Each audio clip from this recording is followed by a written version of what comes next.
yeah, I think bear markets emotionally are associated with negative, but at the same time, they're really where, for me, and I see for a lot of people, that's where the opportunity starts.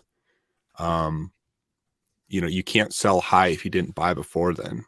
And the lower you bought in the market, the more potential you have. And like looking back at what have I done to get here? It's those buys in the bottom of the bear that gave me the most return. And so that's one observation. And yeah, like I said there, people don't feel like oftentimes really paying attention when price goes down and down. But the more it's going down, a lot of times that's really the better risk to reward. Like as the price goes down, if you don't think it's going to go down forever, then it's more likely to be close to the bottom. And as the price goes down, as less people pay attention, your competition is lower. Your dollar is going to go farther. And if you are, you have your theories for why this token is eventually going to do well, or if crypto is going to do well in general, then that's really when you want to be paying attention. And that's, looking back at my history, that's where I've got all my gains. That's where it's easy to look in the bull market and feel like you're really smart, but it's not the bull market that made you rich. It's the bear market, the decision that was made in the pain that really set you up. And you don't get attention in the bear when you're buying the token that everyone hates or something. Like when I was buying Hex in a bear market, right when it first launched, I didn't look smart.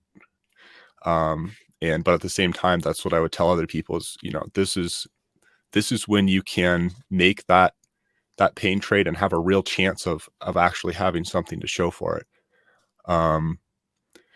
Yeah. And I talked about we're in the bear, so I'm focused more on the bear. There's strategies I think for selling the bull well as well, but first things come first. Let's buy relatively low and then worry about how to actually sell it if that's our goal. Eventually, I think everyone's goal is to sell high. And then what else do we have here? Yeah, you got to do what other people don't. Like money comes at a cost. Like if everyone would do it, it would average out and there would be no return. Like I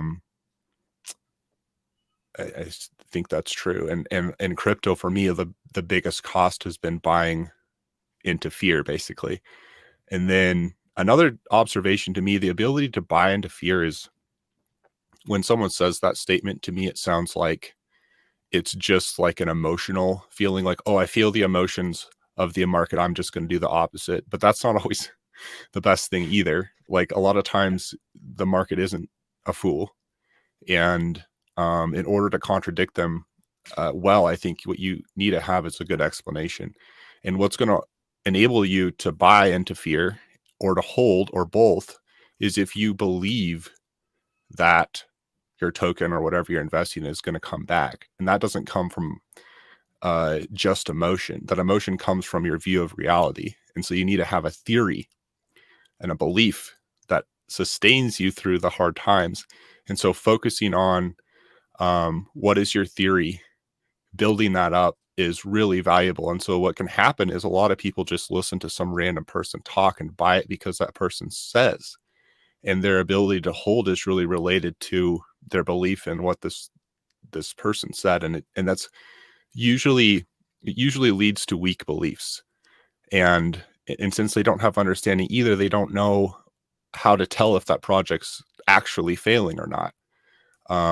And if they had a theory themselves of why they think the project's going to do well, they'd have some things to look to suggest that they should keep holding or buy more. And focusing on your own explanations, I think is really valuable. And then another thing is this crypto game, there's a lot of ways to play it. There's no right amount that someone should invest. There's not necessarily a right token either, but I think people should look at it themselves, take responsibility. Is this something they believe in? How much do they believe in it? How much of their portfolio are they willing to basically risk for that belief? And these are all personal decisions, personal explanations, personal risk to reward. Like there's not really a wrong way to do this if you feel good about it. It's if the future plays out different than you think and you totally regret it, well then you probably didn't take responsibility and it probably wasn't worth it to you. Don't lie to yourself basically when you're making a trade.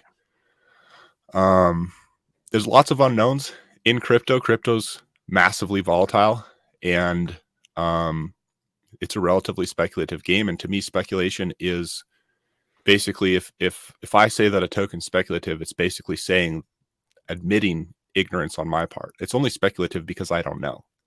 And there's I would argue crypto in general is pretty, there's a lot of unknowns. Like the fundamental value of a token, like what's the lowest number this token could go before it's so obviously undervalued, is a hard question to answer in general. Some as things opposed that are down 100% right now. Exactly. Yeah, it's yeah, it's where it's not a problem that we have in the same way outside of crypto. Like a lot of businesses and assets bring in income, and you can relate the value of the asset to the income, and you have some kind of ratio, and there's just a point where the ratio gets really ridiculous. Like for this amount of income, I would absolutely pay, this new amount when the market is suppressing it for that income in it. But crypto doesn't always have that. And so yeah, anyway, it is a more speculative game. At the same time, I think like that should be taken into account. The unknowns, how low is the market going to go? How long is the bear market going to last? I think someone should ideally give themselves a lot of leeway, like be very humble to say that I know exactly where the bottom of the bear market is or exactly how long it's going to be. Because if I have a lot to lose, if I'm wrong, if I go all in and the market goes 50% lower, which is pretty easy in crypto, relatively easy, I could have had so much more money if I was a little bit humbler. And well, I guess the other side of that is once something goes down so low, that, hey, maybe you buy it because you think worst case, I just have to wait a little bit longer for it to go back up if it's going to go down further. Is that something you factor in? And I think that's a personal decision. Is if you're weighing that out, if it's like it's gone down this much and maybe it'll go down more, I'm willing to watch it go much lower. If you're truly willing to do it, then who can say that you're wrong? Just take that into account. A lot of people don't. They're like they tend to go all in. It's a tendency. Like, and I talked about that there too, but people listen to someone talk about a new token, they start learning about it, and the instant that they hear about it and they get excited about it, they want to put all their bags in. And it's not usually the best reason to go in. Like the chance that when you heard about it being the best time to go in is really low. You're just playing chance at that point. You're not having a real fundamental reason for why. And I think it's worth asking yourself, if you just found out about it, did everyone else? Are they buying it just like you? Maybe you should wait a little bit. Or put some in, just leave some room for a better entry, even if this token is a really good token. Is there a correlation between positive feelings, excitement of a new project, and like going all in or making an investment? It's like, I guess the inverse would be, do we see people hesitant to make investments when the market is down and feelings aren't so positive? So that's why most people buy the top or buy the middle or don't buy the absolutely bottom, at least. Yeah, I think that's maybe a point too. Yeah, I think like market, I think at a fundamental level is emotional. Like it's really obvious in crypto because it's so speculative. What people have is basically intuition, and which is like their emotions are saying, or telling them one thing or another. There's fear of drop, like pushing people to sell, and then there's fear of missing out, pushing people to buy, and people tend to buy FOMO and sell the fear of drop. And in some cases, like maximum fear is where the best opportunity is, and to buy, not to sell. And then, maximum FOMO, when people just feel like it's going 10x higher after it's already gone 100x or whatever, that's when it was the best time to sell. And so the market is emotional, and in a lot of cases, the peak emotion is when you want to counter trade. It's the best time to counter trade. And it's the problem with it is that it becomes very psychological, and it stops being based on any fundamentals. It's just people have seen a chart go up and then up and then up, and they've seen that pattern happen, and the feeling that it's going to happen again becomes stronger each time.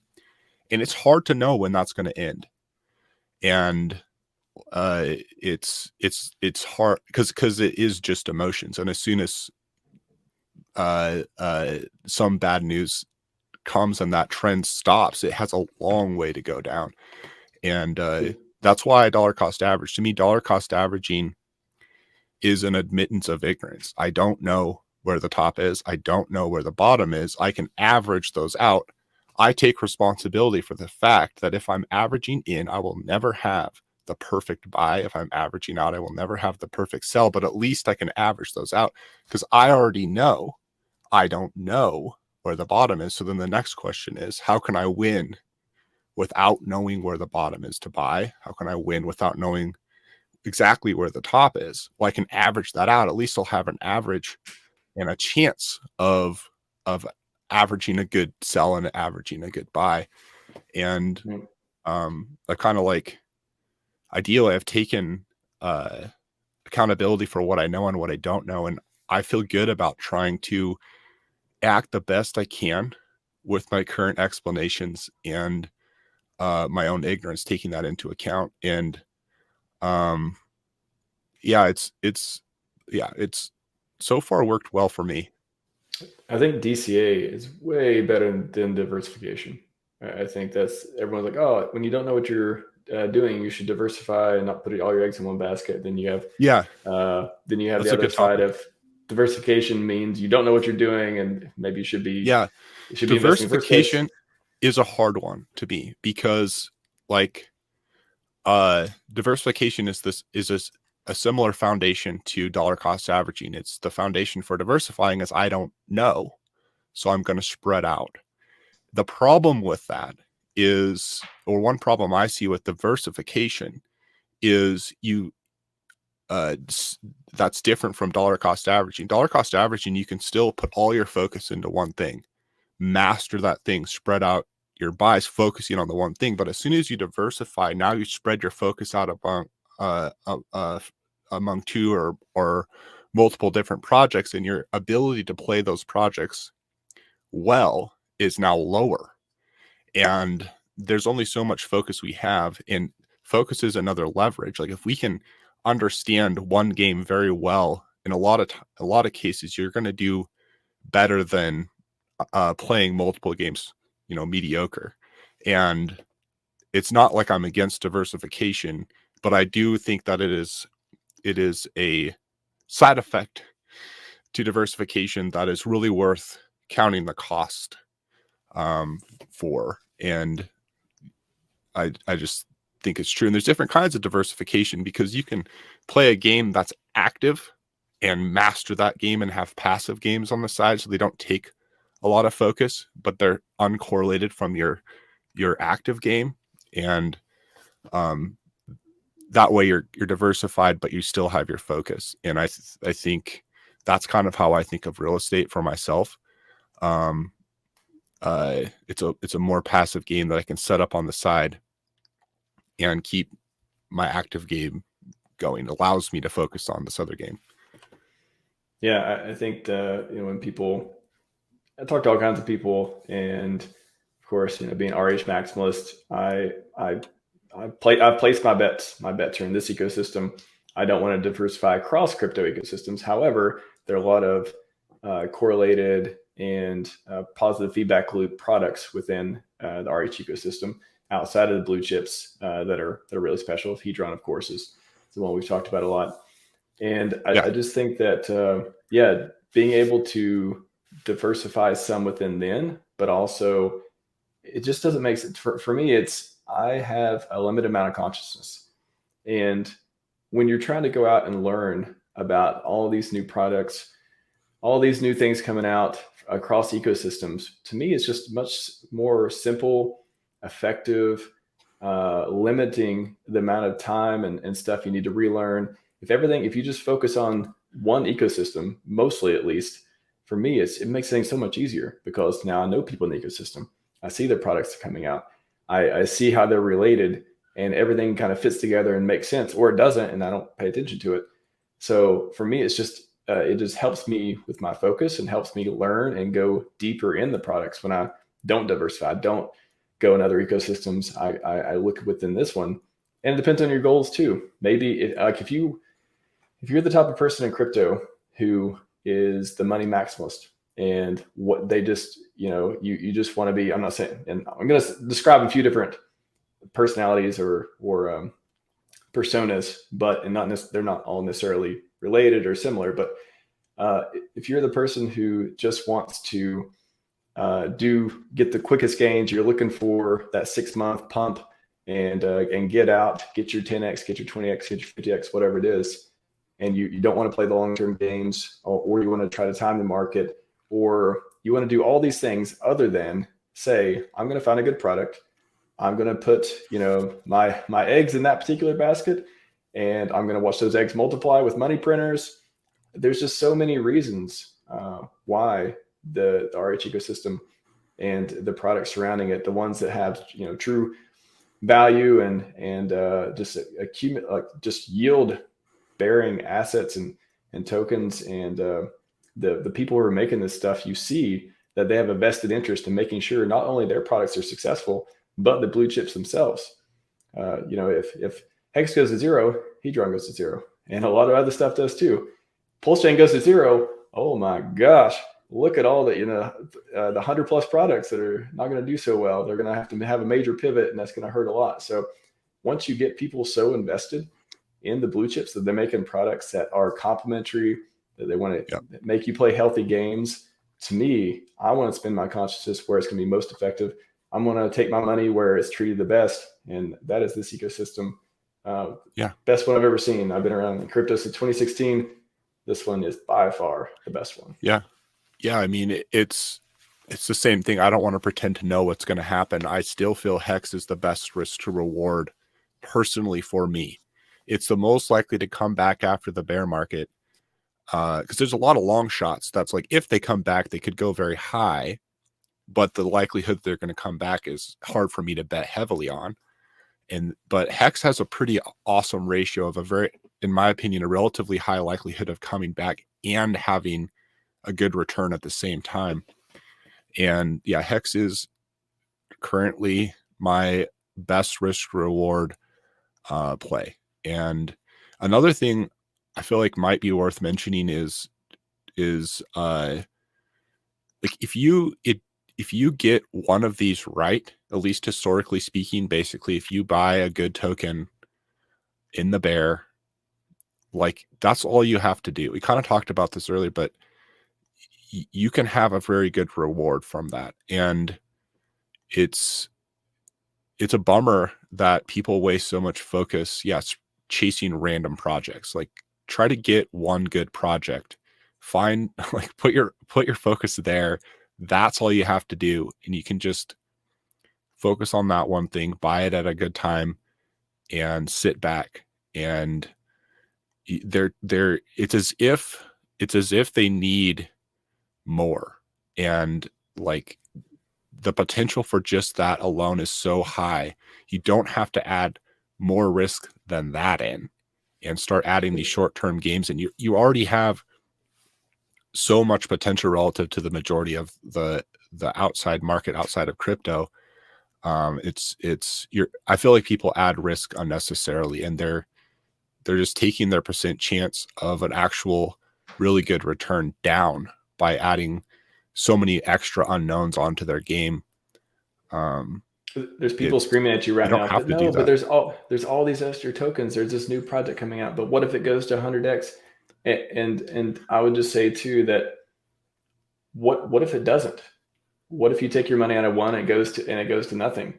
And do they have a founder that's Richard Hart? Do they have a billionaire genius founder that's already had a successful project? Yeah. And you can do that, like I do that. But just realize, like, calculate the risk to reward.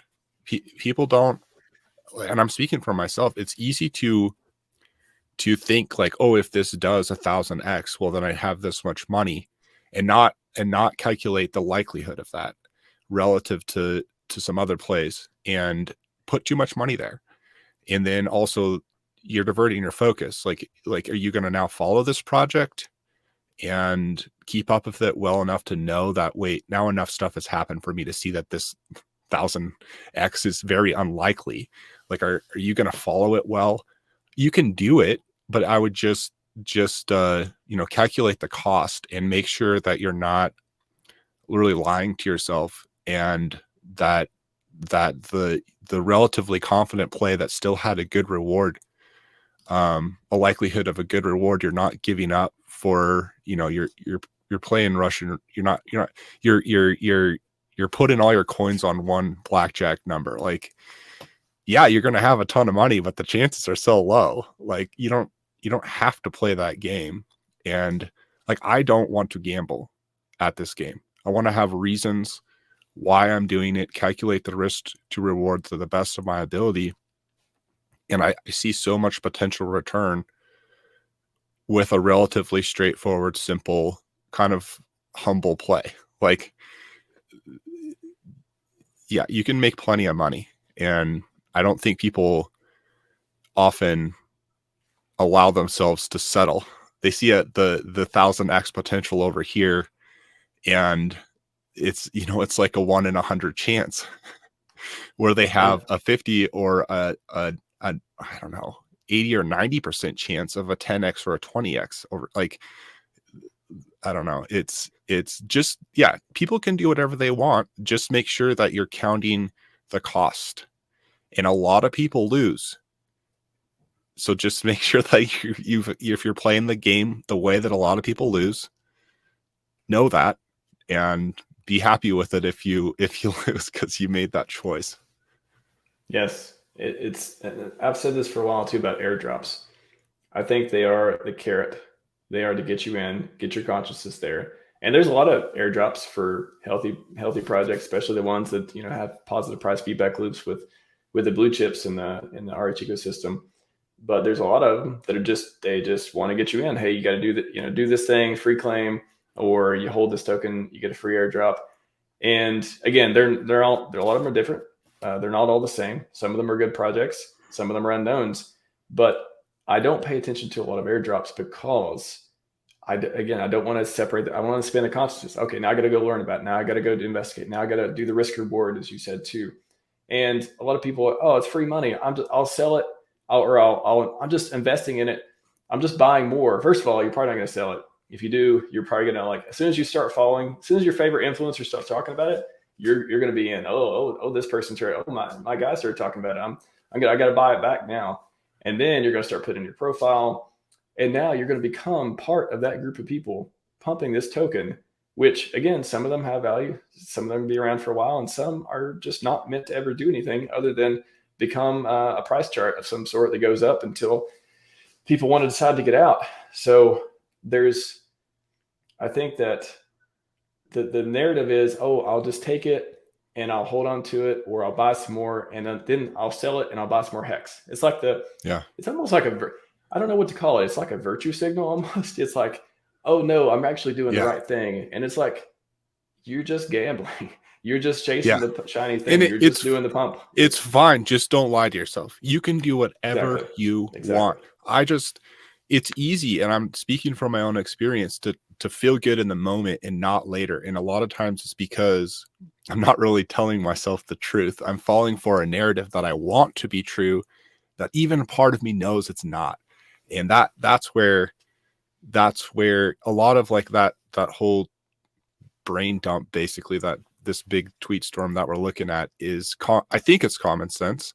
Like, I don't think I'm saying anything that anyone doesn't know. It's a lot of life it works like that. The simple principles are very powerful, and it's not always easy to follow them, and it's not because they're mentally complex. It's more because like emotions and pride and certain attributes get in the way of going the simple path. It really is more simple. I think part of it is distractions. I think there's so many, especially once you get on crypto Twitter, boy, are there some distractions. You're going to be seeing people talking about a lot of stuff. You're going to have to use that mute button liberally, and you're going to have to just really focus in on, and that's, we'll go back to what is stopping people from getting rich too. But I think one point from that is just not, you've talked about it before, not following the plan, just getting off on another path, chasing some shiny thing, or just having a plan, but it's really flexible, and I can no, actually, I think this is, what my future self would want me to do this. I think, but I could take that, I could turn it into more of that, my actual plan. I could take it and turn it into more, and it's just hopes and dreams, and there's no calculations going on. It's just, this is what I want to do in the moment. Hey, I deserve it. I've been working really hard. I just why are you trying to tell me what to do with my money? All these things come out. Yeah. People don't want to think. Like it's hard to think. There's something about the process that people really want to avoid.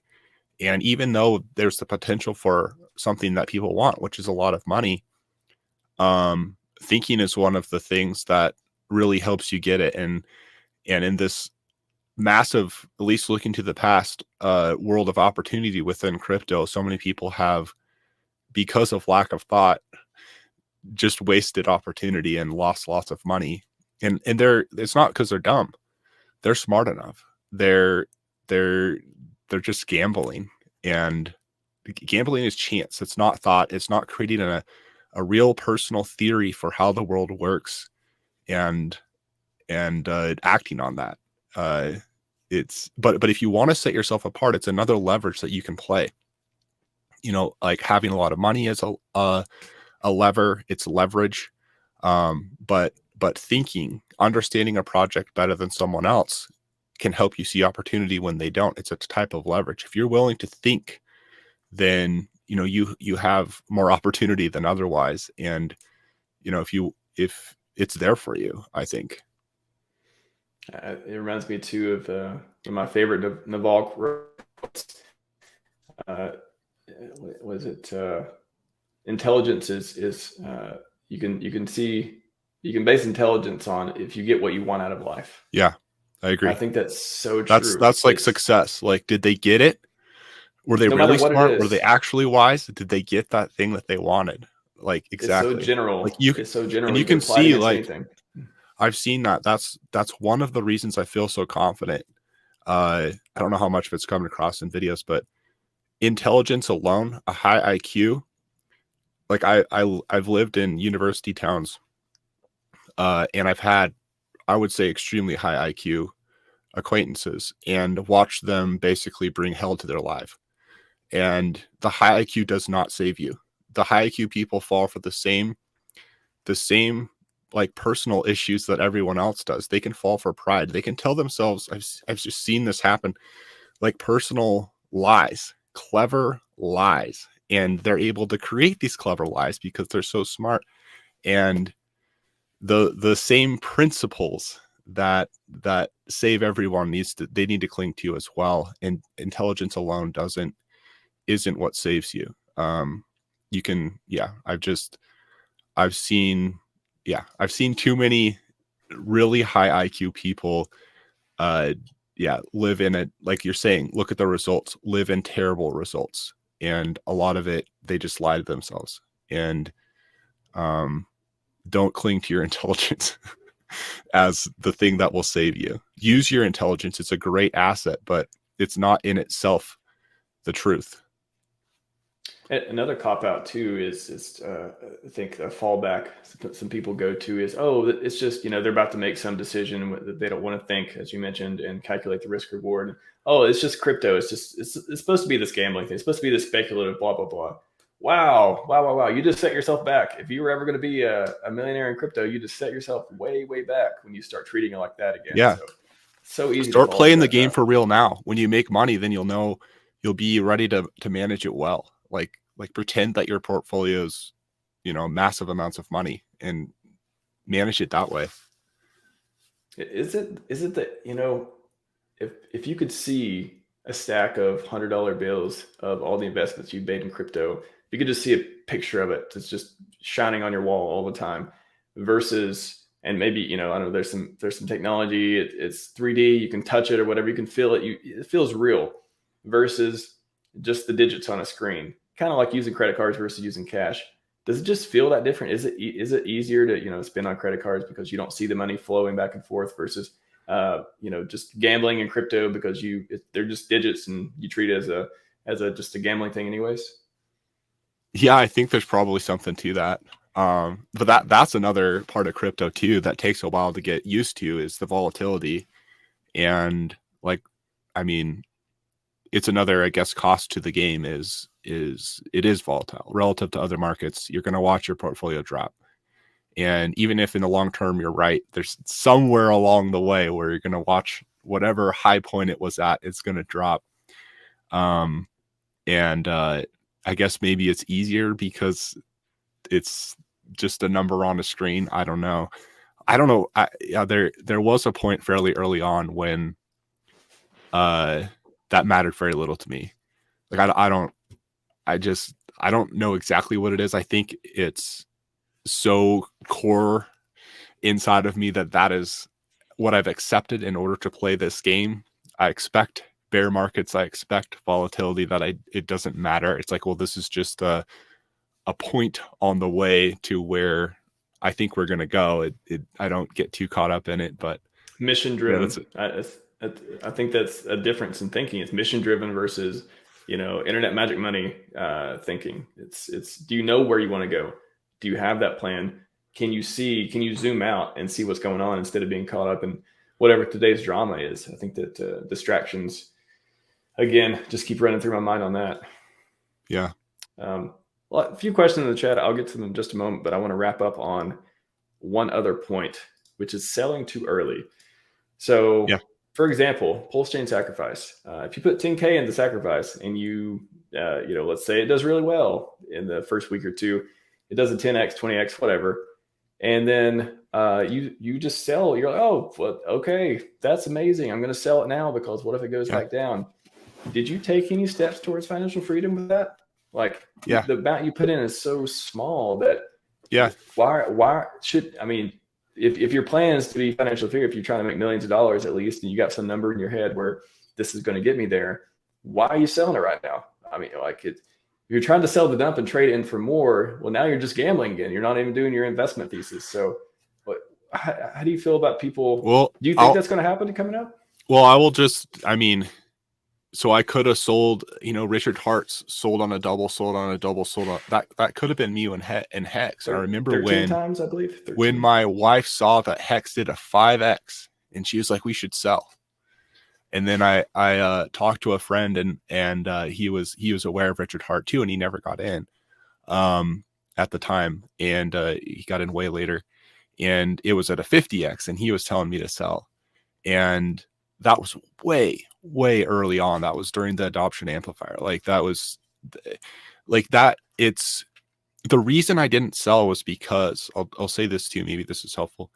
The reason I didn't sell is because I felt that Hex hadn't, if it was going to do well, it hadn't shown itself yet. And I wanted to see what Hex was going to do.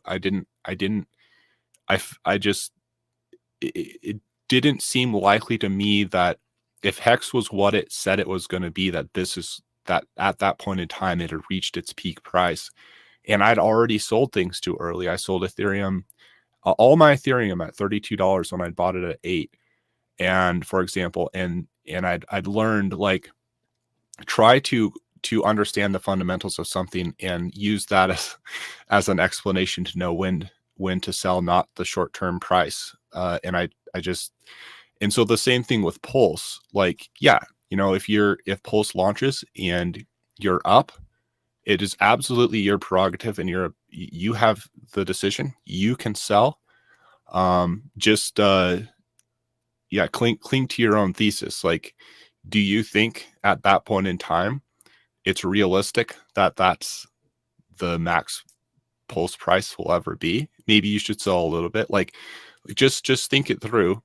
And I mean, a lot of times when tokens launch, they are trying to find price, and so there's going to be probably a pretty volatile. It's just common. I don't know what's going to happen, but it's common that the price is pretty volatile at the beginning, as the market finds it out. And you could be short term really up maybe, but it's there's often not a good explanation for why at that particular time the price is high or low. It's not I wouldn't have a lot of confidence selling right at the beginning myself. It's kind of random. Like, the price is finding its price. And I mean, it's the same thing. You can do whatever you want, but you're giving up potential future opportunity when you do that. Just make sure it's worth it to you.